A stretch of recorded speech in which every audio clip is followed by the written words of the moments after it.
আসসালামু আলাইকুম রুবেল ভাই। ওয়ালাইকুম আসসালাম রহমতুল্লাহ। রুবেল ভাই কেমন আছেন? হ্যাঁ, আলহামদুলিল্লাহ। ভাই আপনি কি করছেন একটু বলবেন?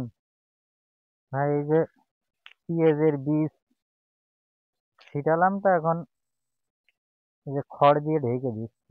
এই খড় দিয়ে ঢাকার কারণ কি? দেখলি আর কি চারাটা ভালোভাবে বের হয়। আচ্ছা, এই বেড করছেন এক কথায়, তাই তো?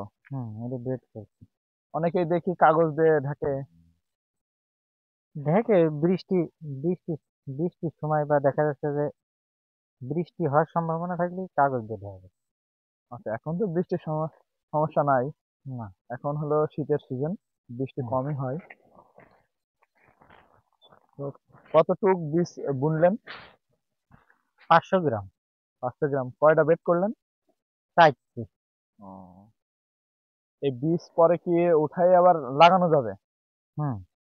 এই যে আলু উঠাই এখানে বীজ লাগাই দেবে। এই আলু উঠানোর পরে বীজ লাগাই দেবেন? এই চারা হইলে তারপরে লাগিয়ে দেবে। ও, মানে এটা ওঠার পরে ওখানে মানে আলু তুলে আবার নতুন করে পেঁয়াজ লাগাই দেবেন, তাই তো? হুম, হুম। আচ্ছা, খুবই ভালো। এই আধা কেজি বীজে কি পুরো ভুঁই লাগানো হয়ে যাবে? মানে,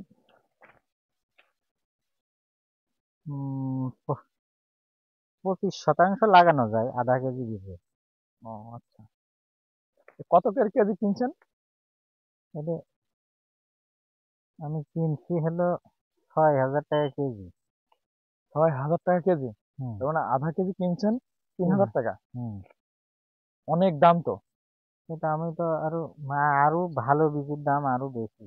দেখা যাচ্ছে যে যদি হেল লাল বীজ কিনলে আরো অনেক টাকা দিয়ে কিনতে হয়, মানে 20,000 টাকা প্লাস কেজি। 20,000 টাকা প্লাস, এত টাকা দাম! হুম। এদিকে মামা পানি দিচ্ছে,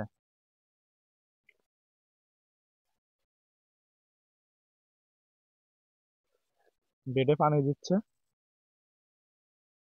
ভাই এদিকে খড় ছিটাই যাচ্ছে বেডে।